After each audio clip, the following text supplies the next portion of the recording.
guys so much for being here. It's really nice to get to meet people who are entering the joy of undergraduate medical education. It's certainly a place that made me very happy in my career for many years. So I'm going to talk a little bit about assessment this morning, and it feels a little bit like putting, the punchline before the beginning of the joke, because this is kind of what we think about doing at the end when we've already completed our teaching. Joe was kind enough to schedule me here because I have other obligations and have to run off after this. But I actually think it's kind of great here because assessment really drives learning. And when we're thinking about assessment, we should be thinking about what we want our students to learn, which should be the driving force behind all of our educational undertakings. So, nothing's happening when I push this button, so I'm going to stop pushing it. Okay, how about that? Perfect. So, I think it's important to just reflect briefly on why we assess, because we all know we have to give grades, we have to turn those grades into the registrar, they go onto a transcript, it's a whole thing. But more important than that function is the function that assessment has in really shaping and driving students' professional growth and learning. Assessment drives learning, and if we align our assessments with our learning expectations well, then we're not only going to be able to assign our students accurate and appropriate grades, but we're going to be able to identify those who really excel and help give them support to continue doing that. We're going to identify those who need help and be able to give them the help that we need. So it's a really important piece of what we do, not just administratively, but also as educators. So assessment, very simply, is measurement of competency. I won't belabor what competency is.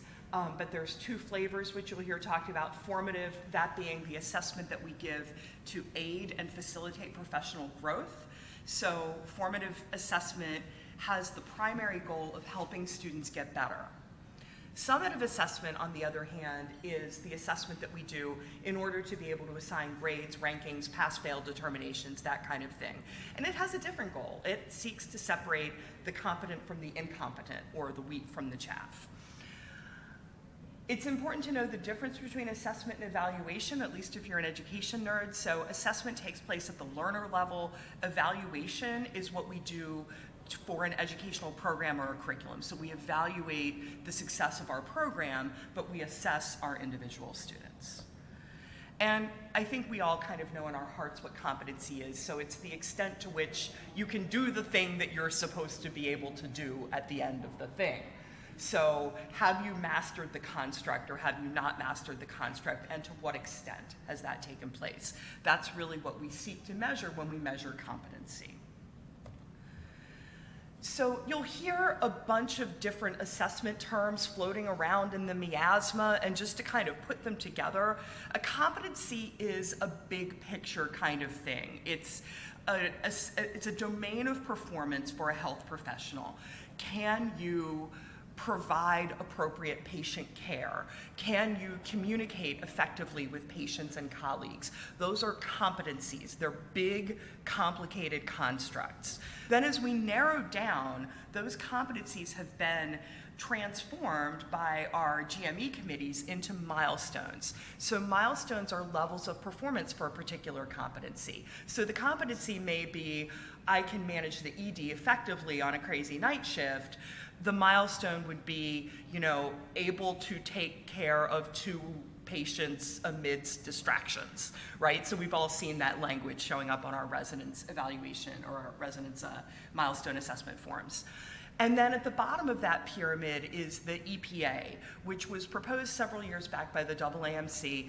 I'm sure how old are the EPAs now? 4 years?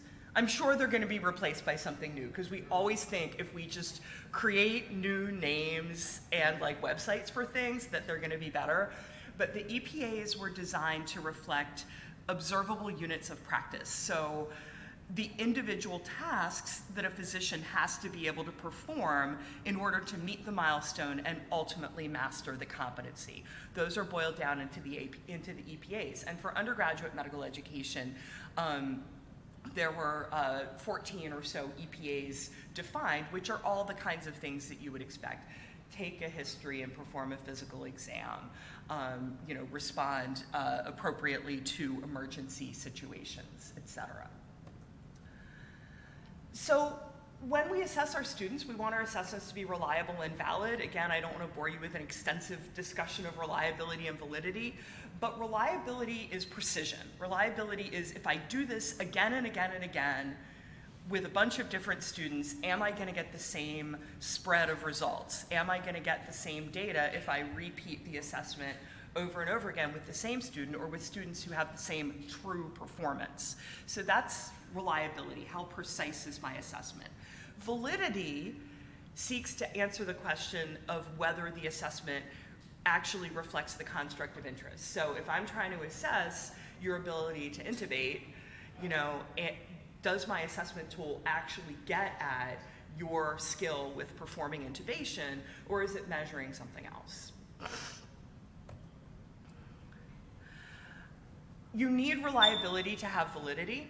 So there's no such thing as an invalid but reliable assessment, as a reliable, I cannot speak right now. There's no such thing as an assessment that is valid but not reliable, is what I'm trying to say. So you need reliability, but it's not sufficient for validity. So validity has to include other things. And I didn't want to get into it in huge detail here. There's lots of different schema for making a validity argument, but it's important to understand that validity is not a binary concept. It's not like, yes, we have now validated this assessment. You make a validity argument, and you make that argument by showing that experts in the field perform well on your assessment and novices don't. You make that argument by having good response processes for your assessment that allow capturing of reliable data. You make that argument, why are we just randomly going through here? You make that argument by, this is going to be a really quick talk. Come on. I'm going to win this.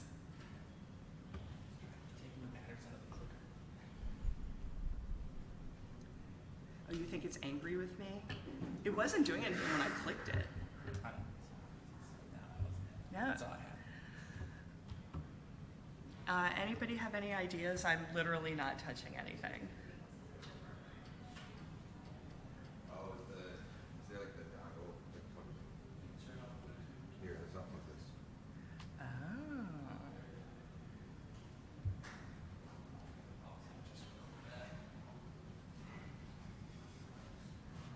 All right, you get the idea. So you make an argument for validity. There's different pieces of data you can collect to demonstrate the validity of your assessment. But there's never a point at which it transitions from being invalid to valid.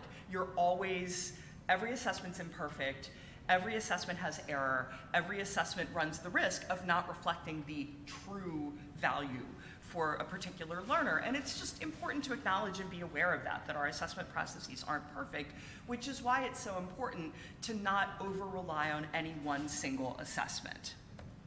So here are some common assessments that we all use in our clerkships. How many of you guys use shift cards or some kind of like Gestalt assessment of the day as part of your grading scheme? Yeah, we all do, right? How good is it? How good do you feel about those data? Yeah, you're right to be shaking your heads and, oh wait, I've seen somebody who's like, maybe it's not so bad. The bottom line on these types of Gestalt assessments is that they measure a lot more about the rater than they do about the student. And you can get them to be more reliable with rater training, but I know how many of your faculty really love sitting down for like a half-day rater training session, right, to really get calibrated on assessing medical students. They will punch us in the face if we try to do that to them. So we are often stuck with data that reflect things other than the learner's performance. And we're going to talk about what those things are a little bit more as we go through. Now, direct observation is a little bit better. If you observe somebody doing a discrete task, taking a history, repairing a laceration, holding a family meeting, whatever it is, you're much more likely to be able to reliably assess their performance and to agree with another rater on an assessment like that compared to a sort of big picture, broad strokes gestalt of how you thought that learner did over the course of the day. So direct observation's a little bit better if we're looking for reliability and validity. Multiple choice exams, definitely reliable and valid. There's a whole infrastructure over there at the NVME to do that. Do you love them? Do you feel like they really, really show the kind of doctor that you want your students to be? Of course not, right? They only measure knowledge. So we all know people who have scored 268 on the boards and are axe murderers at the bedside. So again, it's the limitation of our tools, right? You can have great medical knowledge, but terrible communication skills, terrible procedural skills, have difficulty reasoning through clinical problems, but be test-wise, right? So none of these are perfect. Internal exams are a hot mess. I'm going to encourage you not to do them. These types of simulation-based exams, whether they're screen-based or standardized patient or mannequin-based, they all have the potential to be reliable, but it's a real art form to construct exams like that. You can't just go right and crap down on checklists and expect to get a good outcome. So just bear in mind that the validity aspect needs to be thought about carefully if you're going to use those types of exams. But they do have good potential. It's just worth getting yourself some specific training in doing that before you undertake it. All right. So none of our tools are great, right? So it makes us feel kind of sad and sometimes we cry.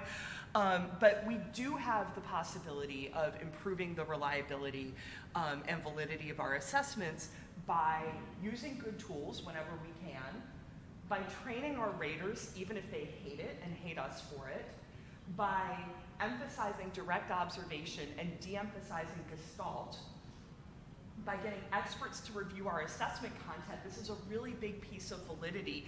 You might think that you know all of the steps to performing a particular task and that you can make a checklist just fine. But if you get 10 experts in the room to hash that out, I guarantee you it's going to come out different than what you thought by yourself at the end. So expert review is a really important piece of the validity argument. And regularly analyzing your data. Hopefully, at least some of you have some psychometrics infrastructure at your institutions and you don't have to just do all this by yourself. But simple analyses of what is my grade distribution? Is there bias in my data? You know, these types of things can really be helpful to you in thinking critically about your assessment data. Yes?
really reflects that objective, and that students who you as an expert would say did well get high scores, and students who you as an expert would say need more help get low scores. Does that make sense? I think so. Yeah, there's no, we do all kinds of things in assessment that use tools in ways that are different than how they were designed to be used. I mean, look at the national board exam, which was really only, step one was only designed to determine minimal medical knowledge to proceed into the clinical years of med school. Yet it became this major stratifier as to whether or not you got into residency. It was never intended to be used like that. And there's no predictive value for what kind of doctor you're going to become. But, you know, people do that. Is it wrong?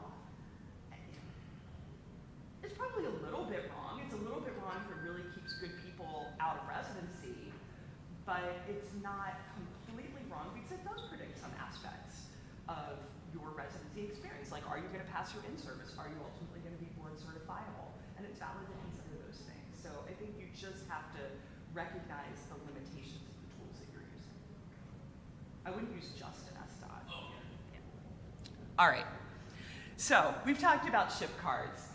So the nice thing about shift cards is we all know about them. We've all had them used on us. We've all used them on other people. Everybody's familiar with them. We can now put them in our phones and go ding, ding, ding, ding, and it's very convenient.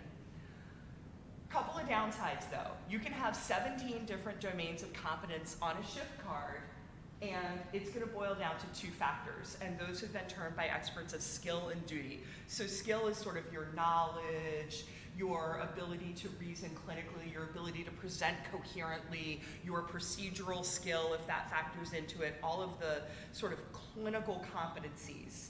And then duty is more the personality stuff, right? Do you get along well with the team? Are you compassionate at the bedside? Do you show up on time, appropriately dressed and ready to go? Do you seem interested and engaged? Do you show initiative, whatever that means? Those are all things in the duty domain.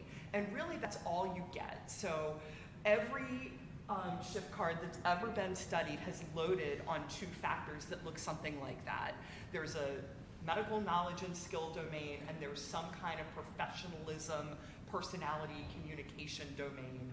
And you don't get much more than that. So don't pretend that your evaluators are parsing 16 different constructs, because they're not. We also know that global scores will predict all individual domain scores. So if you have an opportunity at the end of your shift card to circle, how good do you think this person was overall, and you give them a 4, that 4 predicts every other number on that assessment with a fair degree of reliability. So you might really only be getting a global picture rather than individual domains of performance. Raters have their own philosophies. Have you ever gone to a rater with like an evaluation for a really marginal student who people are telling you the student is really marginal, and you have all these evals that have like all the top numbers circled on them, and you go to the person, you're like, dude, you gave the top box for every single domain for this person. Tell me about that. And they're like, well, my philosophy is that these things shouldn't really be able to harm students. I don't care what your philosophy is. There are words on this form that mean things, that you're supposed to select the domain that describes, or the rating that describes this person's performance. So people have their own individual approaches to this, which may or may not be aligned with your expectations. And you really have to train them. Just like we have to train to be doctors, we have to train to be effective assessors of other humans as well. It's a real, actual, tangible skill that takes work, just like everything else in medicine, and you cannot expect to get high-quality rater performance without training. Yeah. I think one of the real pitfalls for us is around professionalism too, because there's some little blip that you're concerned about, but you don't want to harm somebody, so you don't write it down. I can't tell you the number of times you get promotion or review committees, and you have like finally something has risen to the level at the end, for a year, and then people are like, oh yeah, well I noticed that on my clerkship. Well, I noticed that on my clerkship. You've got no documentation, and so I think really thinking about how we help the learners with our documentation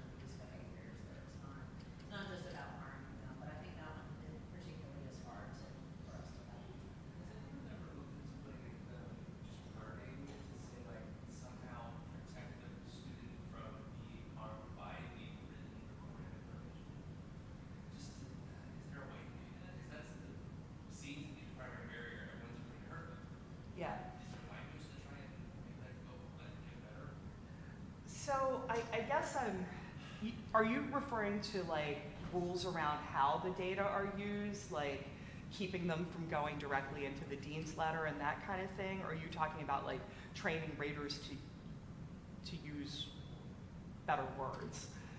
Because both have been done. Yeah, right. Because like, why do we mind supervising coach? The EM clerkship director is my like mentor. Yeah. And she tells me, please do not put bad things in your final evaluation of the student because it can really impact their ability to residency. But then what is the point? Yeah. I'm like, No, that's. it's all this politics of language that it's very frustrating. Well, let's talk a little bit about politics of language, because bias is actually the next topic I'm gonna address, and I'm gonna just go through a couple of things really quick, and we're gonna circle back to some of that. So there are a lot of different assessment tools available. There is a national consensus tool for emergency medicine called the NCAT. It's published in the literature, and it's at least a common instrument that's been adopted by several institutions, although many places have their own forms that they have to use. This is the NCAT. I'm not going to belabor it, but it has 6 domains of performance as well as a professionalism and global rating section. Can I ask a question on that real quick? Yeah. How many people use that? 'Cause we're a brand new residency, so we kind of adopt that early on, and it's not my favorite. It ends up getting a lot of just quick circles. So everything, that's not the form's fault, that's your rater's fault. So every form will get lots of quick circles, every form will get lots of nonsensical comments, unless your raters are trained and somehow incentivized to do better. That's the real reality of it. I was part of the consensus group, as was Luann, who developed the NCAT, and I really felt like, 6 years ago when we started, or more than that, 10 years ago when we started working on this, that if we just had a good instrument, everything would be okay. And I realized that that's not the case. The wording is good, and it really kind of helps you lean towards your assessment, but then it kind of leaves things dry sometimes, especially at the end of the option to give verbal feedback in your own words, which is, I think, it gives you a more objective individual trainer evaluation on these patients. Sometimes, depending on how bad the shift is or whatever, it's like 2 words. Yeah. No, it's really, you're absolutely right. It's really a problem. But the thing to remember is that it's whatever form you use, whatever words you put in those boxes, people either will or won't read them. People either will or won't do what you tell them to do with that form. People come at this with their own perspectives and their own ideas, and if you haven't trained them, they're gonna do whatever they want. And people are tired, right? They're trying to get out at the end of their shift. Odds are they've got a bazillion charts that they aren't finished. Nobody's like, oh, I was hoping I'd get to evaluate a med student at the end of my, ridiculous overnight shift. Thank you for that opportunity. It's a real problem, not just in our specialty, but I think it is especially acute in our specialty, where we have so much demanded of us during our work time and so little downtime, and there's so few opportunities to really devote mental energy to this. I think that problem extends to the learner too, right? So like you get into the untenable situation of the learners expecting higher performance assessments than they really get. So if you get into a pattern of people circling all 5s, Yeah. then the learners, when they get an accurate assessment, including like a 4, which is good, they're like, well, why didn't I get a 5? Type thing. So I agree with, it really comes down to like getting all your raters on the same page. The term at my institution is getting 3 bombed. A 3 is supposed to be like an average rating, right? It's supposed to mean that you're right in the middle of that bell curve where you belong, but students perceive that as being assigned a failing grade because, these assessments have become inflated. And there is pressure, like you were saying, from dean's offices and from people higher up in the educational hierarchy to sweep problems under the rug because it can harm them in the residency application process. It can make our school look bad, right? It's not unique to any of your institutions, I guarantee you. There are a couple of things that come up specifically in clinical assessment that are worth just being aware of. One is the halo and horns effect. So if you like someone, you are much more likely to overlook their transgressions. And if you don't like them and you put little horns on their head, you are much more likely to grade them harshly for minor infractions. So you need to be aware of your feelings about the person and to develop strategies to separate their likability from their performance in your brain when you assess them. And that's very difficult to do. We all naturally gravitate to people who are likable. We mentioned earlier that raters have their own philosophies and approaches about how they do this. That needs to be beaten out of them with a stick. There is a fear of harming students, right? So one piece of the validity argument, which I could talk about for an hour in and of itself, is consequences. How your assessment data are used and their potential to either improve or damage the life of that learner is actually part of validity. So there is a good case to be made for protecting these kinds of raw comments and firewalling them off from high value, high impact products like the MSPE and the SLO, right? Creating a firewall between what people write when they're tired after a night shift and how we then interpret that into other assessment products. Because if those comments can just be copied verbatim from your post-night shift, pissed off, tired assessor into a dean's letter, you've created a consequence problem for that student. Something minor that they did has now become the kiss of death for them in their residency application, and that's not okay. And then the last thing, which is really, really important to be aware of, is bias. And I'm gonna just quickly comment on this. This is a hot topic. There's a whole consensus or a whole conference going on next door about racism in healthcare. This has been studied a lot. White men are much more likely to be described as standouts, exceptional, the best, a star. Women, we are nurturers, we are kind, compassionate, caring, thoughtful. And people of color are more likely to be described with grindstone terms, hardworking, go-getter, diligent, but never with these exceptional terms, so that diligence produces only minimal competence. And the word competent appeared in the assessments of blacks more than any other group, which is troubling, right? So we use different descriptors when we talk about different people, and that is stereotyping. Now, one individual evaluation, potentially not a huge problem, but when you follow this up the continuum, and we've already alluded to this, these evaluations gets translated into grades and SLOs, and whether you get interviews, and whether you match, and what kind of career you have down the line. So the impact of this can be astronomical on people's careers if we don't watch out for it. So just making your assessors aware of their own biases and thoughtful about whether they're using biased language and stereotyping is really important. Monitoring data for that yourself is important.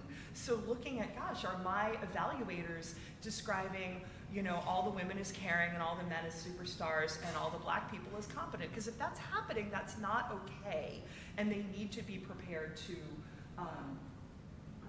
describe a little bit more about what they're seeing rather than using these terms. And these are two big ones. So you were talking about language, and I wasn't sure which direction you were going. But how we use language in assessment is a huge, huge deal. Because the more we can describe what the person did rather than what kind of person they are, the better off we're going to be in terms of objectivity. The more we can rely on what we observe their behavior to be rather than our inferences about what that behavior meant, the better off we're going to be. So, you know, there's lots of great examples, and I'm going to stop here because I don't want to go over time. But you guys have all seen, like, the evaluation where they're like, student was disinterested, you know, appeared checked out, didn't want to pick up patients. So that sends a message this person is lazy, or they don't care about emergency medicine, or whatever. It doesn't describe what you actually saw. Maybe this is a person who was on the computer trying to learn about the one patient that they saw that day in a really internal medicine-y kind of way. Maybe this person is somebody who's really shy and stood off in the corner because they didn't want to get in the way and didn't want to cause trouble. So rather than ascribing value to the behavior that you see, describe the behavior that you see. Now, when you give the person feedback, that's the place to make inference, right? Hey, I noticed when you did X, it really made me feel that maybe you weren't that interested in the clerkship. I doubt that's how you want to be perceived, so that's why I'm telling you that other people might perceive it that way. That's a place for inferences. Written assessment's not a place for inferences. That's a place to describe action and behavior and observation rather than using all of those adjectives that swirl around in our brains when we see things. Those are all inferences. So generally verbs good, adjectives bad. All right. I think this is a good stopping point. Does anybody have any other comments that you want to make about assessment? There's so much to talk about here. Question. So how do you personally handle discrepancies between clinical sites in terms of numbers? So like comments aside, you have to I am in the position where I have to use the math. Yeah. So like we're using things like correction factors because Do you have like one site that's giving everybody freeze and one site that's giving everybody fives? we have several sites that give very high, like every 5 seconds. They love everyone. Yeah. It's to their credit. You have to admit that the tendency to want to love everyone is a good feature. So, I mean, rater training is really your best bet in that situation. If there are community sites where, that's not a major focus of what they're doing, you're probably going to have a harder uphill battle to get time for training and to get people to listen to you. You can use mathematical corrective factors. We kind of reached the point at one point in our assessment journey where we're grading on a 10-point scale. Those 10 points just happen to exist between 4.0 and 4.9, right? So we just kind of adopted a corrective factor to magnify those small differences in between the 4 and the 5, because that's where all the nuance was for people. So you can correct, but probably getting people on the same page to use the tool in a more consistent way is going to yield a better result. Yeah. I agree. I would love for that to be the case. We all would. Sorry, I don't want to take up too many questions. We also have the student perform a presentation, and we use sort of a standard form of clarity and attention to audience and those kind of rubrics. That's right. Where is that under assessment? Yeah, so I had a whole thing. It's always so hard to figure out what to talk about in such a short time. So definitely I'm a proponent of using multiple different assessments. In fact, when something like that is a great idea because it lets you see a different dimension of their performance as an academic physician, right? Can they research a topic? Can they answer a clinical question? Can they coherently formulate what they've read into, a message for the audience? Those are really important skills. So you could work that in as some piece of your grade. Now, when we're talking about grade pieces, you've got 2 models you can use. There's compensatory and non-compensatory. So in a compensatory grading scheme, bad performance in one can be made up by good performance in another one. So you can tank the shelf, but you were great at the bedside, so you get a B, right? Whereas in a non-compensatory model, it's a little bit more complex, but you have separate standards for each of your grading component, and you say you have to score 80th percentile or above on the shelf and have a clinical score of X to get honors, as opposed to being able to make up one with another one. And you can work in something like a presentation into a scheme like that. It probably shouldn't be 50% of your grade, right? Unless this is a rotation about presenting ultrasound data to the world. But it could be, 15, 20%, something like that, that would give students who do a really good job a little bit of an edge. And if students put no thought into it, if in a non-compensatory model, you could be like, your presentation, didn't meet the threshold score for you to honor this rotation. So even though everybody liked you and you got great images, you take this. So you can really kind of decide how important it is and how it should fit together with other elements yourself. And that goes for any other assessment element you work in, whether it's an OSCE or directly observed sessions or writing a paper or chart reviews or anything else. You can work it in with the rest in accordance with sort of your grading values. So being a new residency, I think that the trainer, rater training is going to be like a huge plus. One question I have is, I find like the discrepancy between where the average rater feels like a person lies with, especially overall global stuff. Mid-third, top third, reception is so widely varied. Is that work like on a new program with new raters in that setting? Or does it seem to be like a temporal thing where earlier in the season it seems to be this way and are there compensatory factors that kind of go into it? The short answer is yes and yes and yes. So, you've got a number of things, right? I said assessment is a skill, and during your program, your faculty haven't really developed that skill yet. They're just now kind of getting used to having to do regular performance assessments and think critically about how the residents are doing. There is definitely a temporal element as well, where you see as the year goes on and people's skills develop and they need less handholding, you will see maturation. And that's actually good. That's a sign of validity. That's to be expected in their real performance, right? But there's also the whole business of just sitting them down and training them and making sure that your tool is not so complex that they don't even understand where to categorize different behaviors. Like we've seen that. I tried to do a rater training at an institution where they had literally a 16 domain evaluation form.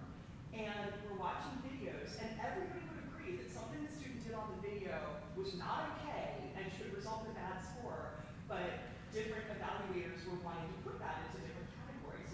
Is that communication? Is that professionalism? Is that establishing rapport with the patient? They couldn't figure out where it went. So keep your tools simple so that when people see the behavior, they can all agree, we might think about this in the meeting and the significance of that behavior a little bit differently, but we can all agree it belongs in this box, right? And that's kind of a way you can get people reliable by making their jobs a little bit easier and decreasing their cognitive load. Usually red flags for that sort of thing, like they were late, they didn't show up, they didn't see any patients, they saw one patient. That's what we did on the NPAD. So we ultimately, after lots of debate